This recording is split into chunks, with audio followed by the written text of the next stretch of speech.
Brought to you from the University of Texas at Arlington, this is Charlas Entre Amigos, an initiative of the Edge Center funded by the U.S. Department of Education's Title V Part B POHA grant. I'm your host, Alejandro Ruiz, coordinator of special programs for the Edge Center, and I'd like to welcome you back from our mid-season break and all the holidays.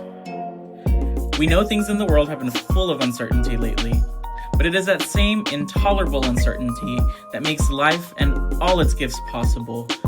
For even the greatest, most wondrous changes are often preceded by chaos. Let us not mistrust the future or fear what lies ahead. Yes, the problems our world faces are great, but our resolve is far greater. Come what may, we are here to support each other through it all. So remember, whether you're a seasoned grad student, a fresh face on campus, joining us online, or just curious about the ins and outs of academia, then this podcast is for you. I'll be your host for this journey through graduate life.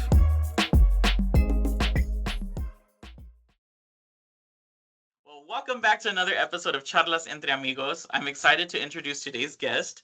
Dr. Jennifer Luken Sutton is a personal friend of mine, but furthermore, a true inspiration and the textbook definition of what it means to be an advocate. So rather than spoil the story for you, I will let her tell you a little bit more about herself. Jennifer, it's such a pleasure to have you on the show. Thanks for joining us. Thank you, Alex, for having me, and thank you to all your listeners for tuning in. So I'd like to start by describing myself as a courageous leader and an advocate for access and opportunity programs and any type of initiative or grassroots effort that's getting started. What fuels that passion is because I'm also proud of my identity as a first-generation college graduate, also a UT Arlington Maverick alum, and also a success story for the TRIO programs. I want to also share that I'm proud of multiple identities that I hold, such as a wife, mother, daughter, niece, friend, and even though I'm an only child, I have my sisters and brothers in my friendship and family adjacent circles. I also am very proud to be a role model, mentor, advocate, and of course, a queen. I love it. Well, Jennifer, I want you to tell us just a little bit more about your background and specifically what about your journey to and through UTA. I know you're not from the DFW, so give us a little bit of backstory. Yes, I'm proud to share the facts of my story because they're deeply rooted in the identity that I hold and how I share myself in spaces with others, whether they're colleagues or students or children that I get the opportunity to talk to. So I'm a proud Latina from South Texas. And for folks that may are not as familiar with Texas geography, it's an area called the Rio Grande Valley, particularly the city and town of McAllen and Hidalgo. So it's a border town, a border community, very rural at the time and days when I lived there. My mom is my inspiration. She's my shero because she challenged our family's cultural norms.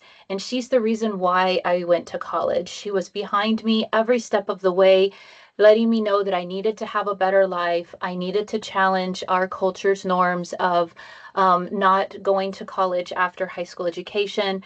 And TRIO programs are who helped me with the how and the where, but my mom was the reason why. So in high school, I came from a small high school, a graduating class of 100, and I attended the Upward Bound program at the University of Texas Pan American, which is now UT RGV. I participated in the Upward Bound program that connected me with the math and science program at UT Arlington. And that's when I fell in love with the campus. It was that sophomore summer of high school where I had the opportunity to come upstate and live on campus. And the UT Arlington at the time is what I fell in love with. And then when I came to college, I was in SSS. So throughout my school journey, I learned how to seek support. And I learned as I got older that it's not a sign of weakness. And it's okay. You're not ignorant. Sometimes you just don't know what you don't know. So you can have humility and inner strength in seeking help. So that's how I kind of came to college. I want to talk about my graduate school experience because that's unique and I get to share my identity with multiple groups because of it. So for my master's program, it's what I would classify as traditional. I went from undergrad to a master's program in criminology and criminal justice. And the biggest challenge I was facing at that time was just adapting and adjusting to the rigor. No one tells you how things are going to change from the expectations you have as a bachelor's student in your senior year to a first year graduate student. The writing expectations changed, the writing lengths changed, research sources.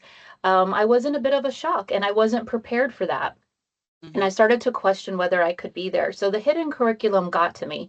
But luckily, I found friends that were also experiencing the same thing. And together, we became buddies and we survived and got through grad school together. Now, for my PhD, I did work for 5 years after getting my master's and came back to college. And so I get to share that identity with students who take a break from college and return and have these life and career experiences that they bring into the classroom. And during my PhD program, I became a mother. So I also was able to share the identity of working parent, full time job who's also studying. So I had the challenge of adjusting to student life again and learning the lingo going into an education program from a criminal justice background. So there were moments I had imposter feelings and that I was intimidated, and being the only Latina in a class of 21 was a little scary, but I was able to persevere and connect with people. That's the one thing, is that because I'm an extrovert, I don't mind Hmm. connecting with others, that it helped me get through it. So Yeah. that's kind of my journey through all of my programs. I think a true journey of intersectionality is what I'd call it. You mentioned one thing that that's come up in conversation a lot with students lately, and it's been that thing that we as higher ed folks refer to as the hidden curriculum, right? It's those things that you're not familiar with or not expecting when you hit graduate school. So, um, I'm curious, what was maybe the most shocking thing about entering graduate school, for you, and um, how did you navigate that challenge? I would have to say in my master's program, because I came straight from a bachelor's program, it was the expectation that the same professors I had senior year of bachelor's program, I was making A's. I was a very strong writer, very strong communicator in class lectures. And then coming into a master's program, I assumed that I was going to be just as powerful or just as awesome, perfect, is really what it was. And to then be knocked down and be a B student and not be writing at the level that I guess master's students, that was a big shock for me. So not performing and earning the grades, I valued my worth based on the grades I was receiving, Hmm. as I had just had 3 months ago. I mean, I went from May graduation to August. Oh, That wow. was a shock for me, and then having to understand the rigor and the work levels were higher, but no one told you about this transition and where to go find it. So I found help in my peers because I was afraid to talk to my professors because I thought they would um, tell me I wasn't ready for masters and that I would need to take a break, or that I didn't deserve to be there. So I did avoid talking to professors for my whole first year of a master's program until I felt like I could trust them to be vulnerable. And what was crazy is that these were the same people I had in undergrad. So I would say just that change and that shift in thinking about coming into my PhD program. My biggest challenge was managing my time. I was working full time. I did have in class lectures. I had to do homework. And so having to learn how to juggle taking on school while working and being a Mhm. wife and starting in a new marriage, or in my marriage, like newlyweds, that was time management would have been my second hardest lesson that I had to learn. And they tell you about it, but until you know what your life manages and needs, you can hear all the advice in the world, but you have to find a way to make it work for you. And I had to keep, for 10 years in my PhD program, I had to keep finding out how to make time management work for me. Yeah, it's such a challenge. I definitely echo that. Still in graduate school myself, but almost done. That's been my biggest challenge, is the time management. You don't realize just how much time and effort it takes to read and write a paper, right? Until you're sitting there and you have the assignment in front of you and you're juggling five other things, right? So thank you for sharing. I appreciate the vulnerability, Jennifer. I want to touch on the next topic a little bit because you mentioned TRIO programs already. And both you and I share a background in TRIO as students and professionals. And for those that might not know, TRIO is a set of federal programs that supports low-income and first-generation students in exploring, enrolling in, and graduating from college.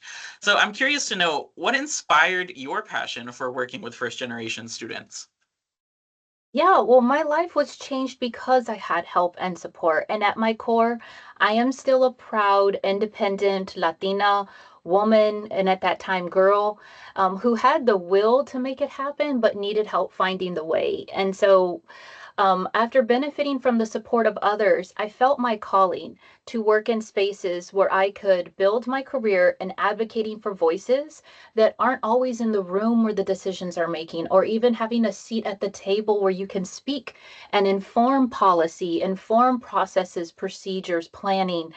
And so my jobs early on were challenging because I needed to find out what I wanted to do. Here I am with a college degree and wanted to go and kick down doors and work for federal agents and be a part of the crime fighting, crime solving folks. But unfortunately, at that time in our country's history, there was a massive hiring freeze because there was an event that had happened to our country, and our federal agencies were undergoing a lot of reorganization. So just the timing of things, I didn't immediately springboard into a criminal justice career, which was a lesson to learn along the way. But I found myself working in Upward Bound, the very program that I benefited from because I found myself with a passion and a heart to do the work in helping students that were like me.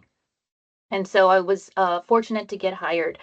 And so, after still applying for criminal justice jobs and working in Upward Bound, I felt a little defeated when I was getting all these rejection emails because you got emails and letters back then. Mhm. But taking some time to assess my situation, I went ahead and realized that, you know what, I have this calling.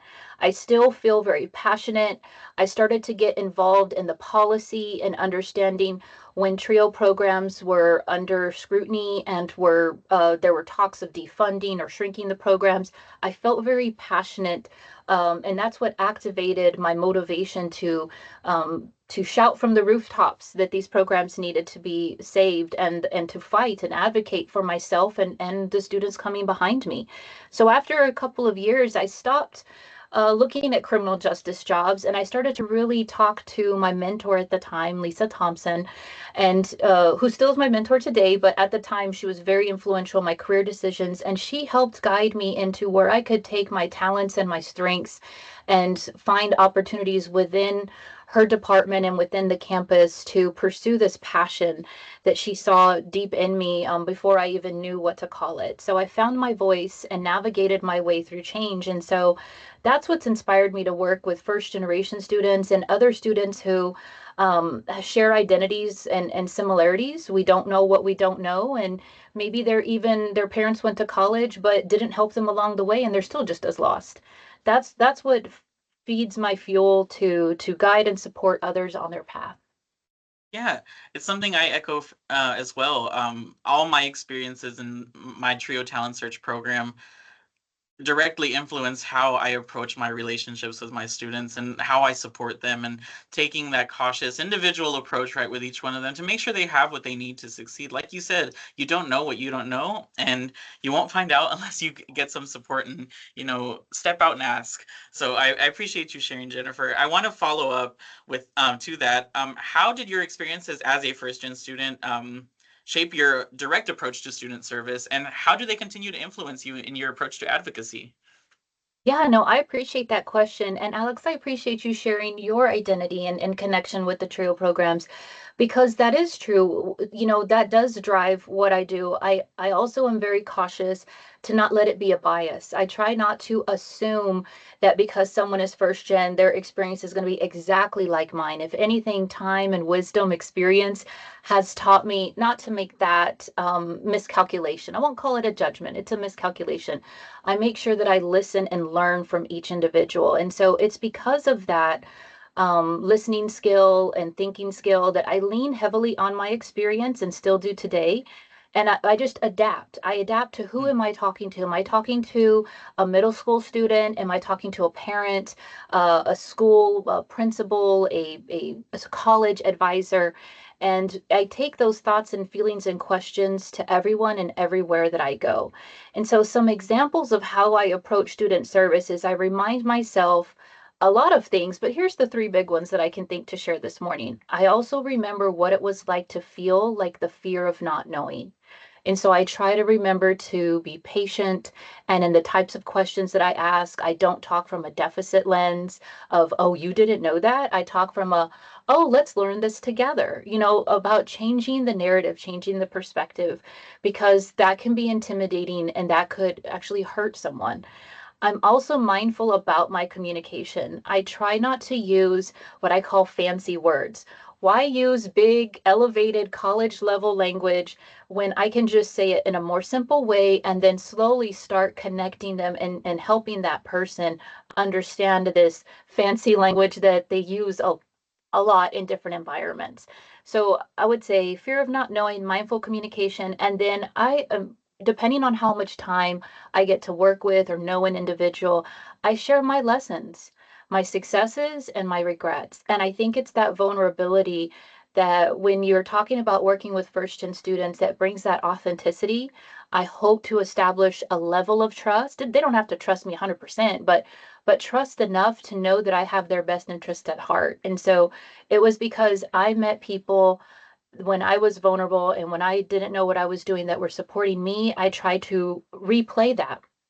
And so I would say that I use my voice and the stories of others, with their permission, to fuel my drive and inform my storytelling. I think storytelling is the strongest thing that I have when I'm able to have a seat at the table, because I know what it's like to not be at the table, to not be a part of decision making, planning, or even getting to share feedback and having decisions made without other voices in the room. So when I'm at the table or not, I find a way around and maneuver in the game. And I say the game because there are people that will block you out of certain conversations because they don't want to be challenged about, well, did you think of this? And why are we saying it this way? And we should change the way we are phrasing that. So, through these subtle suggestions and questioning techniques, that's how I try to win others over that maybe at first are put off by my advocacy, but that they will eventually come around. So, a lot of it has to do with my reflections on my personal experience and observations. Yeah, and that intentional outreach, right? I love that. Absolutely. Thank you for sharing. I want to follow up with everything we've been talking about, right? And mention that aside from being a former TRIO student and professional, you're also a recognized Texas TRIO achiever. So congratulations on that. Thank Can you you. share a little bit more about that award and what that recognition means to you, particularly given your professional accomplishments and those of the students you've mentored along the way? Yes, yes. No, I love this question because it really gives an opportunity to elevate that. Although I may have several awards or recognitions that I've earned in my career as a higher education professional, the one that is the top of all of them is this TRIO Achiever Award, to be recognized by the state association, the TRIO State Association, as someone worthy of, who fought the fight and who those professionals go and fight for every day. It's definitely something I hold close to my heart. To me, it's a recognition of a dream of achieving the program's dream, right? The upper bound math science and student support services stream. And so as a recipient of that, I am being recognized for my personal success, my perseverance, my ability to overcome obstacles, and to recognize that I did have help along the way. So I have to say that that award came at a very challenging time in my career where I was feeling underappreciated. I was fighting for students on campus and I was being shut out of meetings.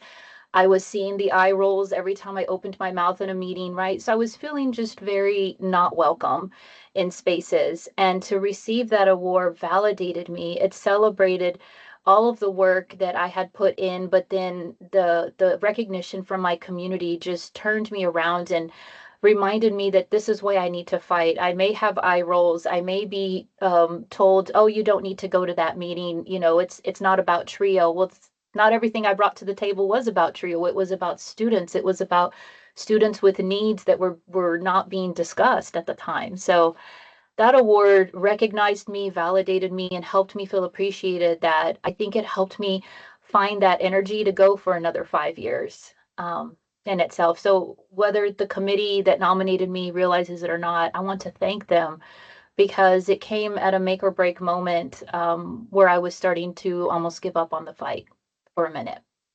I appreciate you sharing that because I haven't been in trio and in higher ed nearly as long as you have, but I have definitely been faced with those challenges before of just questioning if the work that I'm doing is worth it, right? If it even is making an impact. And I think sometimes that happens because you enter those spaces and you feel that push, right?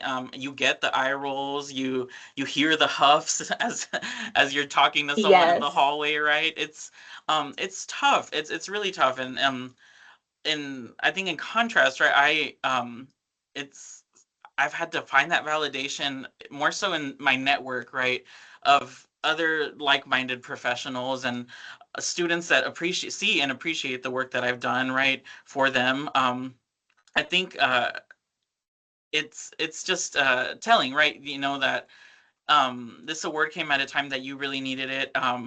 I see the reward of just being in trio being its own reward, right? There's no community like it, and the support that you find with those folks is unmatched anywhere else in higher ed. So it's the Absolutely. best kept secret of being in trio, right? Yes. No, congratulations, Jennifer. I Thank you. appreciate you sharing that story because it's like you said, it's the parts we don't often talk about, right?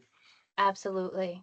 Looking back on your career in trio and in working with first gen students, what are some challenges that you've encountered while working to advance that mission of educational opportunity? Yeah, well, Alex, first, thank you for sharing your vulnerability and how you're feeling and have felt in the past. I just want to validate that and say that I share that with you and many others. You know, we share it together, and I hope that our listeners to this podcast realize that you don't have to have those thoughts by yourself. I Hmm. know lots of us don't want to show that vulnerability to others, but if you can, whether it's through a community online or a community that you meet face to face, please share that because you may realize that you're not the only one.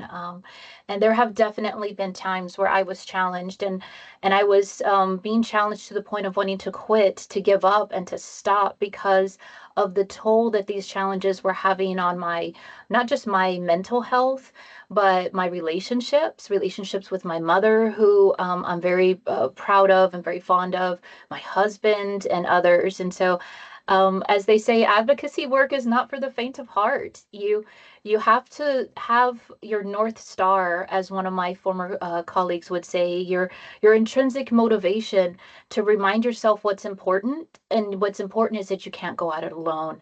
You need a team, and it doesn't have to be a team of people you work with. You just need others around you that could listen and help encourage you when those times get tough. Because remember, when you speak as an advocate, words are heard, voices are lifted, and tough questions get asked.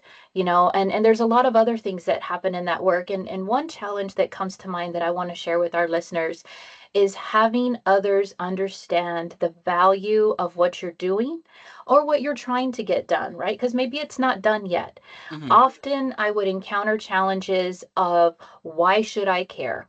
What is this going to do to help me? And I'm talking about colleagues and supervisors, right? I'm talking about not the community I'm serving. I'm talking about decision makers.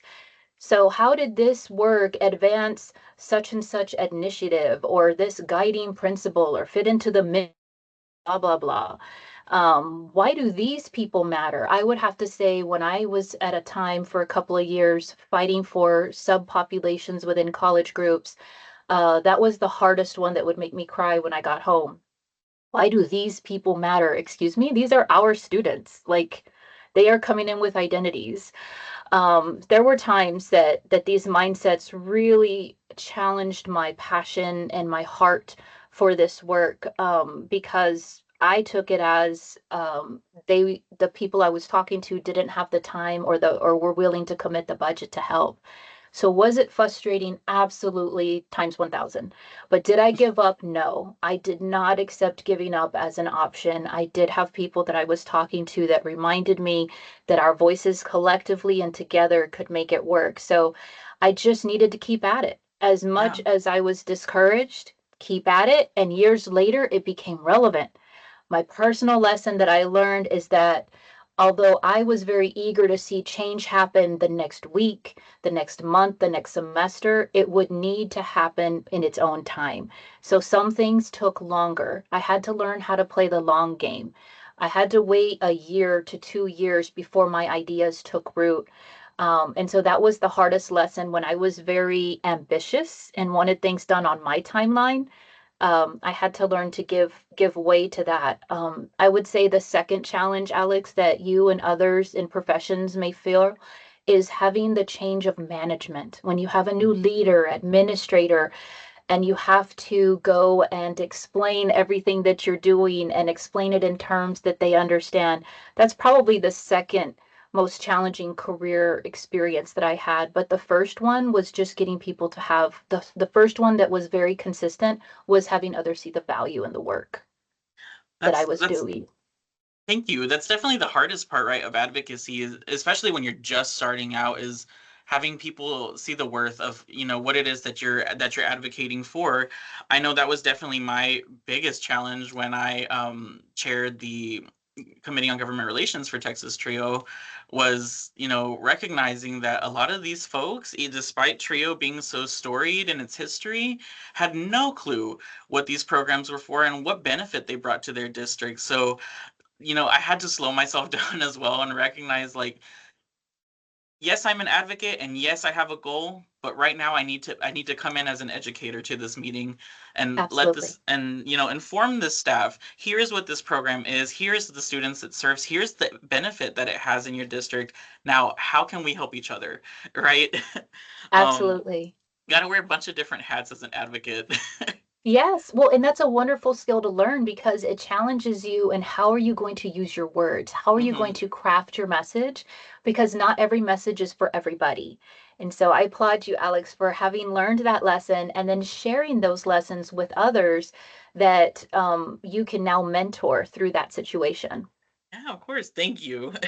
Now, I want to switch gears a little bit and focus on what you're doing now. You recently joined the team at FirstGen Forward, which is a national organization that advances the work of serving first-gen students and graduates. So, can you share a little bit about your motivation for taking this next step in your career and how your own experiences as a first-gen student have prepared you to advocate for folks like us? Absolutely. Well, this job was definitely a calling.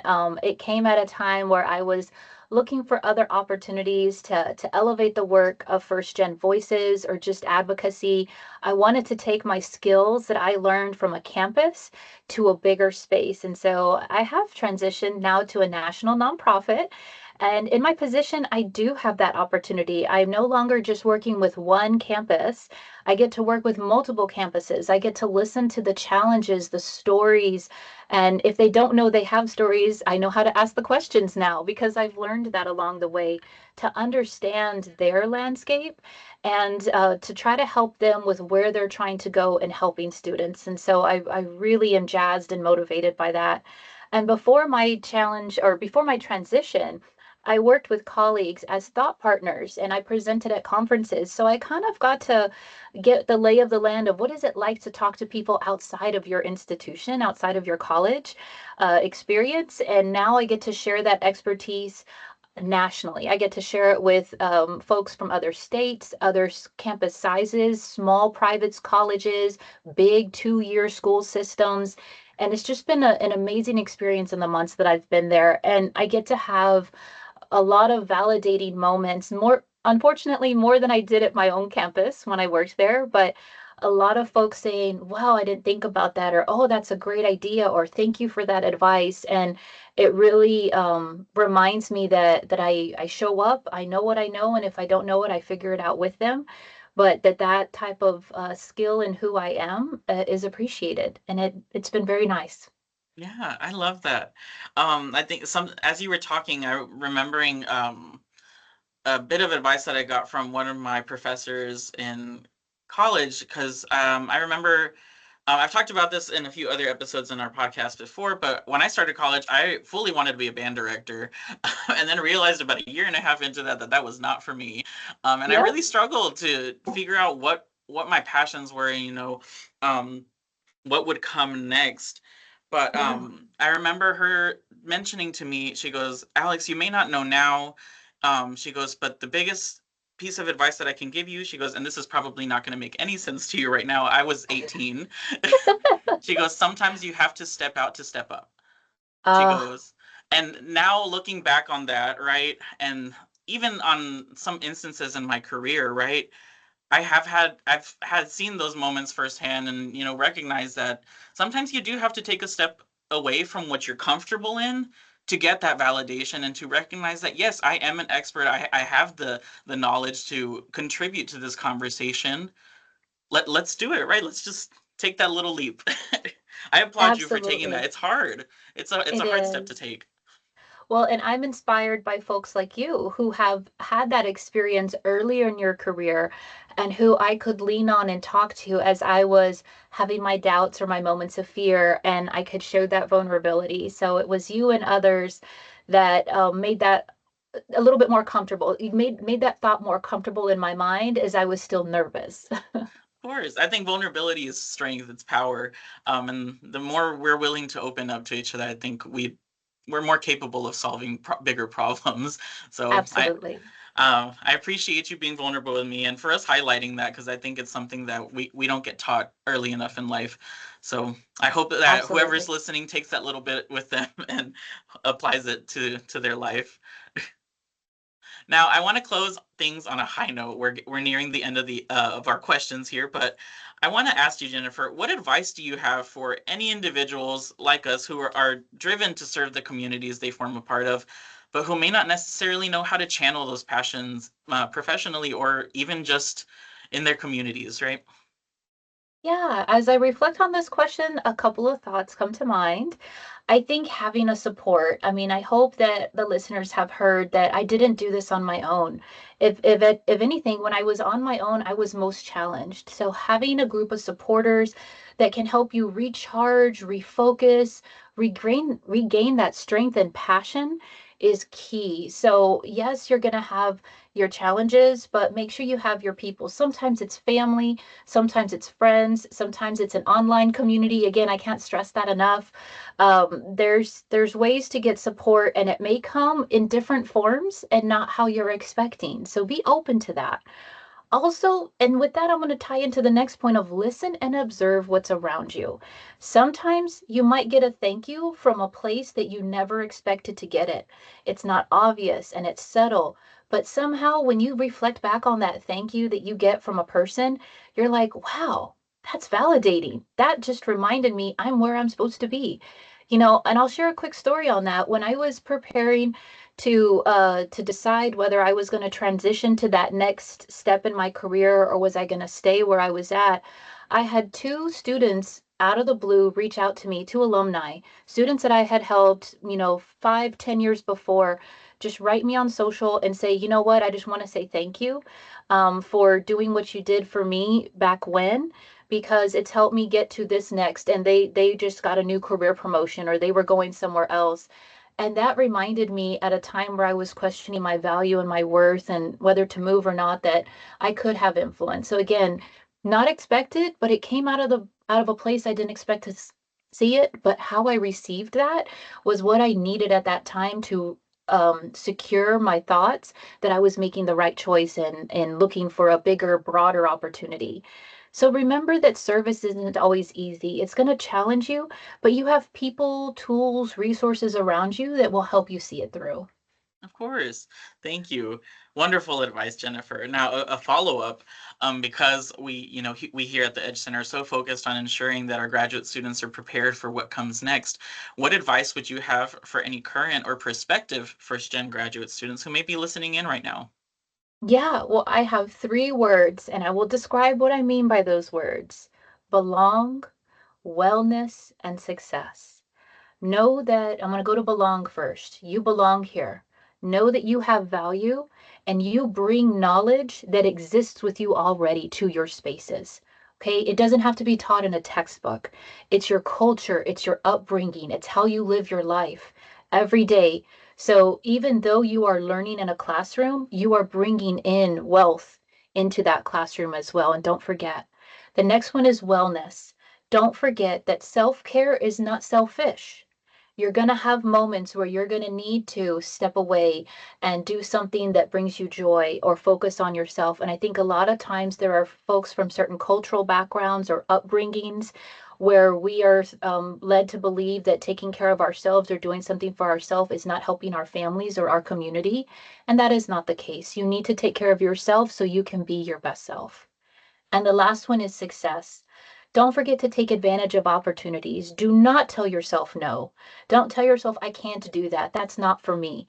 If you are interested and you just even slightly are like, hey, that looks kind of cool, but, and you start talking yourself out, talk to someone you trust first. Have them help you think through those decisions, because even though maybe you can't take advantage of that opportunity, it might lead you to another one that you never would have expected to have.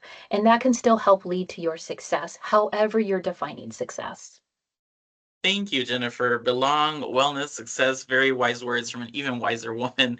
Thank you so much again for joining us today and for sharing your story. Thank you. It's been my honor. It's been a pleasure. And I just appreciate your listeners who are listening in and sharing their time with us as we get to share this advice. And to the listeners, I just want to let you know that if you need someone to talk through ideas or you need to reach out, you can find me on LinkedIn. Let's connect. But I am going to challenge you. Please write me a personalized request. Say you heard me on this podcast. Say you know me from Edge Center or you're also a UTA alum. So then I can personalize a response back to you. Thank you. Thank you so much. I'm a little biased, Jennifer, but this may be my favorite episode I've recorded so far. Thank you. Of course. And to our listeners, thank you so much for tuning into this episode of Charlas Entre Amigos. We're thankful for your continued support and listenership. We will return on March 28th to chat with Amanda Bettis, Director of Fraternity and Sorority, live here at UTA, about her recognition as one of Arlington's 40 under 40. Remember, whether you're a current graduate student or just curious about graduate life, we're here to support you every step of the way. Until next time, mi gente. Adios.